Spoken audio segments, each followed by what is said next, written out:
Shalom, selamat pagi jemaat Tuhan. Berjumpa kembali dalam doa pagi online. Yesus yang kuandalkan.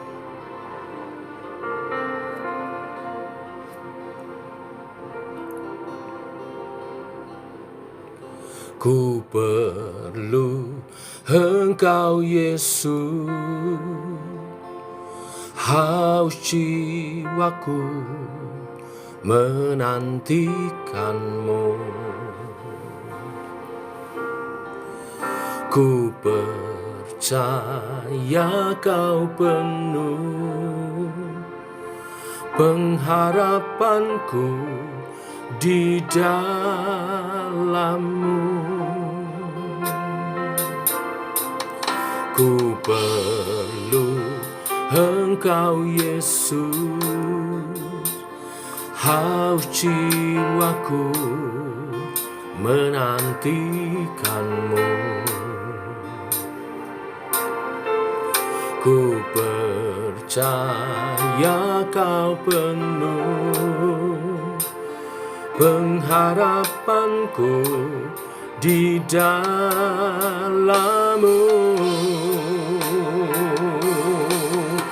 Yesus, hanya Kau yang ku andalkan, melebihi siapapun jua. Yesus, hanya Kau yang ku percaya di setiap waktu. Tiada lain yang ku andalkan selain Kau, Yesus.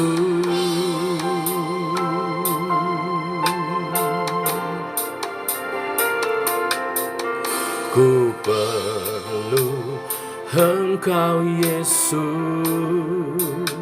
haus jiwaku menantikan-Mu.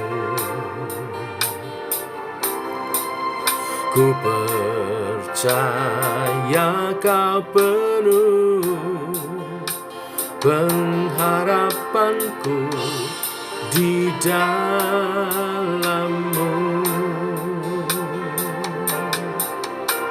Ku perlu Engkau Yesus, haus jiwaku menantikan-Mu. Ku percaya Kau penuh pengharapanku di dalam-Mu. Yesus, hanya Kau yang ku andalkan, melebihi siapapun juga. Yesus, hanya Kau yang ku percaya di setiap waktu. Tiada lain yang ku andalkan selain Kau. Yesus, hanya Kau yang ku andalkan, melebihi siapapun juga. Yesus, hanya Kau yang ku percaya di setiap waktu. Tiada lain yang ku andalkan selain Kau, Yesus.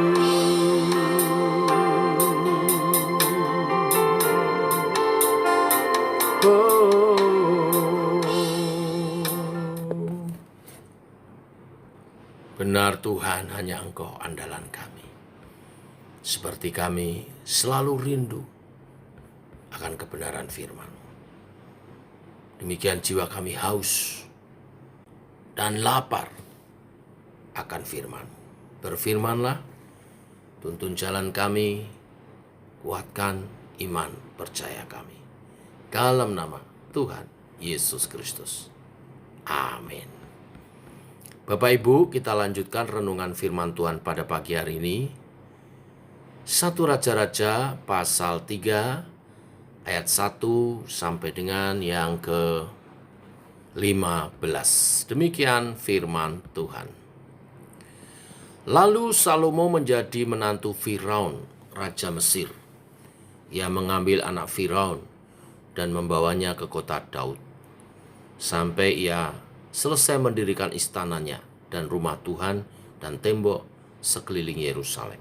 Hanya bangsa itu masih mempersembahkan korban di bukit-bukit pengorbanan, sebab belum ada didirikan rumah untuk nama Tuhan sampai pada waktu itu. Dan Salomo menunjukkan kasihnya kepada Tuhan dengan hidup menurut ketetapan Daud ayahnya. Hanya ia masih mempersembahkan korban sembelihan dan ukupan di bukit-bukit pengorbanan. Pada suatu hari raja pergi ke Gibeon untuk mempersembahkan korban, sebab disitulah bukit pengorbanan yang paling besar. 1000 korban bakaran dipersembahkan Salomo di atas mezbah itu. Di Gibeon itu Tuhan menampakkan diri kepada Salomo dalam mimpi pada waktu malam. Berfirmanlah Allah, mintalah apa yang hendak kuberikan kepadamu. Lalu Salomo berkata, engkaulah yang telah menunjukkan kasih setiamu yang besar kepada hambamu Daud ayahku. Sebab ia hidup di hadapanmu dengan setia, benar dan jujur terhadap engkau. Dan engkau telah menjamin kepadanya kasih setia yang besar itu dengan memberikan kepadanya seorang anak yang duduk di tahtanya seperti pada hari ini. Maka sekarang ya Tuhan Allahku, engkaulah yang mengangkat hambamu ini menjadi raja menggantikan Daud ayahku, sekalipun aku masih sangat muda dan belum berpengalaman. Demikianlah hambamu ini berada di tengah-tengah umatmu yang kau pilih, suatu umat yang besar, yang tidak terhitung dan tidak terkira banyaknya. Maka berikanlah kepada hambamu ini hati yang faham menimbang perkara untuk menghakimi umatmu, dengan dapat membedakan antara yang baik dan yang jahat. Sebab siapakah yang sanggup menghakimi umatmu yang sangat besar ini? Lalu adalah baik di mata Tuhan bahwa Salomo meminta hal yang demikian. Jadi berfirmanlah Allah kepadanya, oleh karena engkau telah meminta hal yang demikian dan tidak meminta umur panjang atau kekayaan atau nyawa musuhmu, melainkan pengertian untuk memutuskan hukum, maka sesungguhnya aku melakukan sesuai dengan permintaanmu itu. Sesungguhnya aku memberikan kepadamu hati yang penuh hikmat dan pengertian, sehingga sebelum engkau tidak ada seorang pun seperti engkau, dan sesudah engkau takkan bangkit seorang pun seperti engkau. Dan juga apa yang tidak kau minta aku berikan kepadamu, baik kekayaan maupun kemuliaan, sehingga sepanjang umurmu takkan ada seorang pun seperti engkau di antara raja-raja. Dan jika engkau hidup menurut jalan yang kutunjukkan dan tepat mengikuti segala ketetapan dan perintahku, sama seperti ayahmu Daud, maka aku akan memperpanjang umurmu. Lalu terjagalah Salomo, ternyata ia bermimpi. Sekembalinya ke Yerusalem, berdirilah ia di hadapan tabut perjanjian Tuhan, dipersembahkannya korban-korban bakaran dan korban-korban keselamatan. Kemudian ia mengadakan perjamuan bagi semua pegawainya. Amin. Bapak Ibu, bacaan hari ini dimulai dengan pernikahan Salomo dengan anak Firaun. Pernikahan dengan putri raja dari bangsa lain biasanya terjadi karena alasan politik, yaitu memperkuat persekutuan antar satu bangsa dengan bangsa yang lain. Tetapi sayang, banyak perempuan asing yang nanti ia nikahi, Salomo nikahi, dari putri-putri raja kerajaan lain, menyebabkan Salomo jatuh dalam penyembahan berhala. Salomo mencintai mereka sehingga hatinya bercabang dari Tuhan. Karena dia mencintai mereka, maka dia membangun tempat ibadah untuk dewa-dewa mereka. Bahkan ikut menemani para istrinya beribadah pada dewa-dewa mereka. Sangat disayangkan sekali kalau seorang raja yang agung seperti Salomo membiarkan hatinya bercabang. Untuk yang ini, kita tidak bisa mengambil contoh yang baik. Tetapi di ayat berikutnya, menunjukkan kasih kepada Tuhan, Salomo mempersembahkan korban yang sangat besar di Gibeon. Ayat 4 mengatakan dia mempersembahkan 1000 korban bakaran.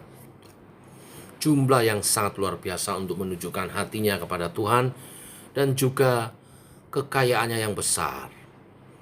Dikatakan bahwa Salomo masih hidup menurut ketetapan yang diajarkan oleh Daud.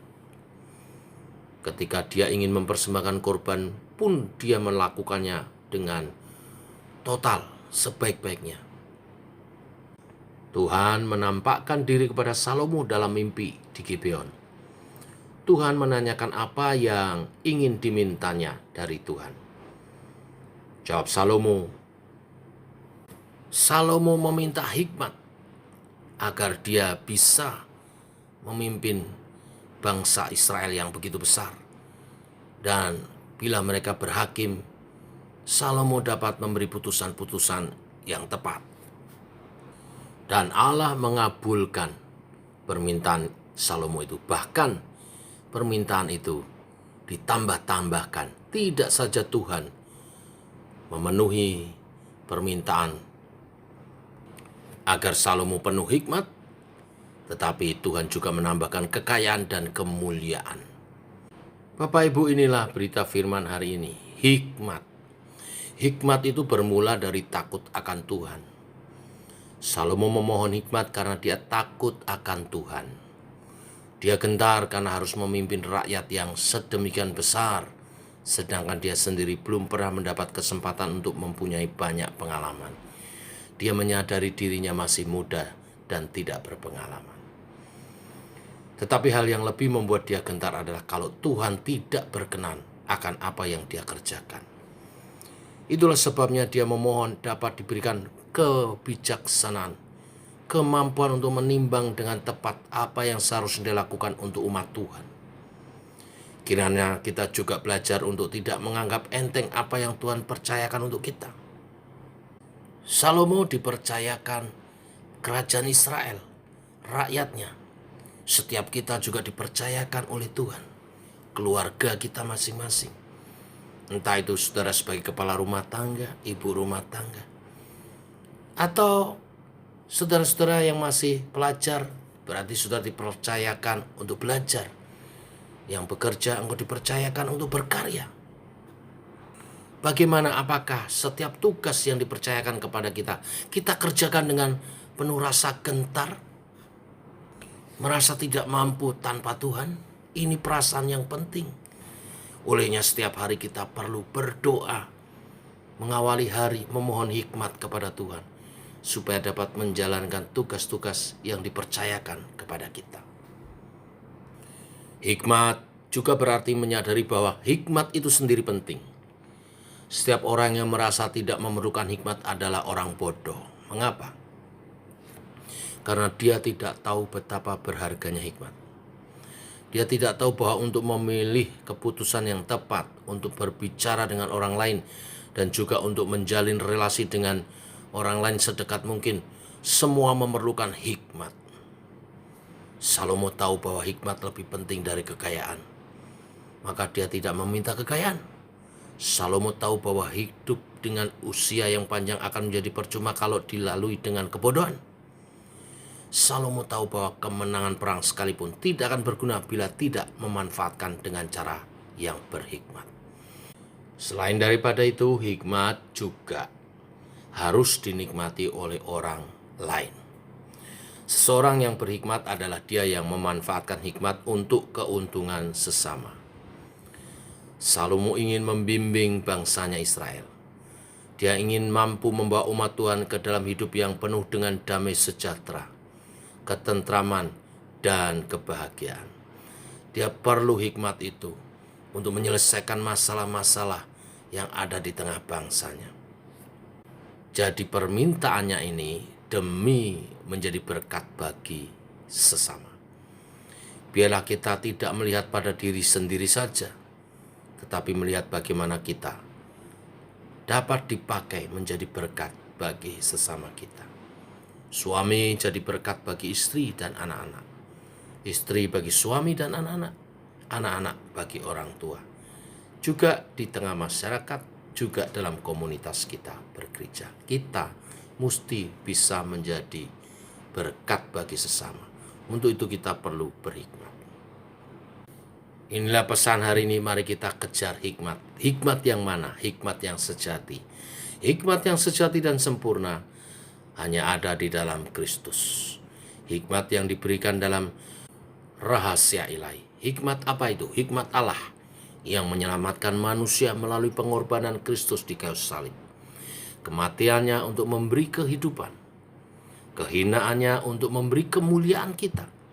Ketaatannya untuk menyelamatkan ketidaktaatan kita. Kekalahannya untuk memberi kemenangan bagi setiap kita yang percaya. Inilah yang dilakukan Tuhan Yesus di kayu salib. Hikmat sejati adalah hikmat yang diberikan Kristus bagi gerejanya. Hikmat yang membuat kita memahami jalan keselamatan Allah. Memberi pengertian akan kasih Allah. Dan memberikan alasan untuk hidup di dalam kesucian. Biarlah hikmat Kristus ada di setiap hati dan kepikiran kita, anak-anak Tuhan. Tuhan memberkati. Mari kita berdoa. Bapa dalam surga, dalam nama Tuhan Yesus, kami bersyukur untuk hari yang baru dan juga firman-Mu. Firman-Mu hari ini mengajar kepada kami untuk belajar dari Salomo, meminta hikmat, lebih dari kekayaan dan kemuliaan hidup. Karena sesungguhnya orang yang berhikmat akan diberkati Tuhan berlimpah-limpah dan hidupnya akan mulia. Jadi Salomo memilih yang terbaik. Demikian juga kami mau belajar hidup dalam hikmat Tuhan. Memohonkan hikmat Tuhan hari demi hari setiap menjalani kehidupan kami. Hikmat yang sejati dan sempurna. Hikmat yang kami dapat di dalam Tuhan Yesus Kristus. Biarlah karya Kristus nyata dalam kehidupan kami yang setiap hari makin Tuhan sempurnakan. Dalam pembenaran dan pengudusan, kami makin hari makin serupa Kristus dan memenangkan banyak orang, menjadi berkat bagi banyak orang. Orang-orang di sekitar kami bersuka cita dan bersyukur atas kehidupan kami, karena hidup kami membawa berkat bagi mereka, bermanfaat bagi mereka, disyukuri dan memuliakan Tuhan. Berkati suami-suami, berkati istri-istri, berkati anak-anak. Biarlah kehidupan rumah tangga daripada umat-Mu diberkati, saling menjadi berkat dalam damai sejahtera kebahagiaan, sehingga terpancar kesaksian yang indah. Kami rindu kemuliaan Tuhan dinyatakan tidak hanya waktu ibadah, tetapi juga waktu dalam kehidupan kami berumah tangga hari demi hari. Tuhan memberkati seluruh umat-Mu. Dalam nama Tuhan Yesus kami berdoa. Amin. Demikian Bapak Ibu, doa pagi kita. Selamat pagi. Jalani hidup dengan hikmat Tuhan, jadi berkat bagi sesama. Tuhan memberkati. Shalom.